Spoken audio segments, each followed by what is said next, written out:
শিববাড়ি হয়ে যাচ্ছিলাম আর ভাবতেছিলাম যে কিছু খাওয়ার মতো আছে কিনা, তো মনে পড়লো যে ওয়াফেলো রেস্টুরেন্টে যাওয়া যায়, তাই ভাবলাম ওয়াফেলো থেকে ওয়াফেলো খেয়ে তারপরে বাসায় যাব। যদিও এখন দুপুর হয়ে গেছে, লাঞ্চের সময়, কিন্তু ওয়াফেলো খেতে ইচ্ছা হচ্ছিল, তাই ওয়াফেলো খেতেই আসছি।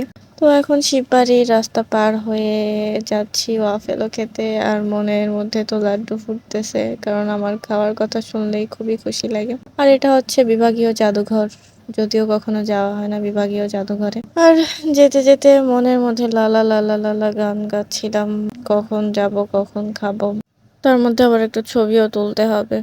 যদিও আমার ঝাল জিনিস খেতে খুবই ভালো লাগে, কিন্তু ওয়াফেলো খেতেও অনেক ভালো লাগে। এখন আছি সিটিনের এখানে, সিটিন হয়ে এখন ওয়াফেলোতে চলে আসলাম।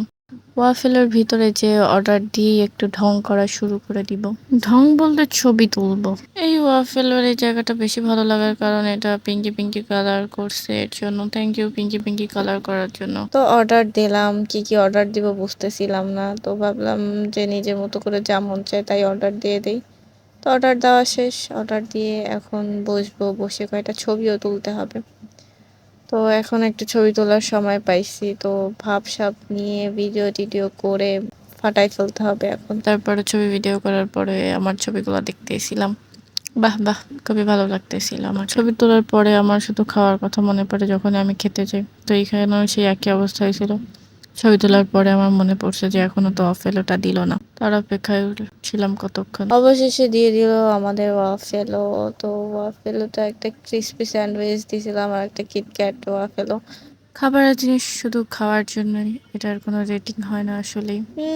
খাইলাম পেট ভরে, খেয়ে দিয়ে এখন আবার একটু চকলেট খাচ্ছি।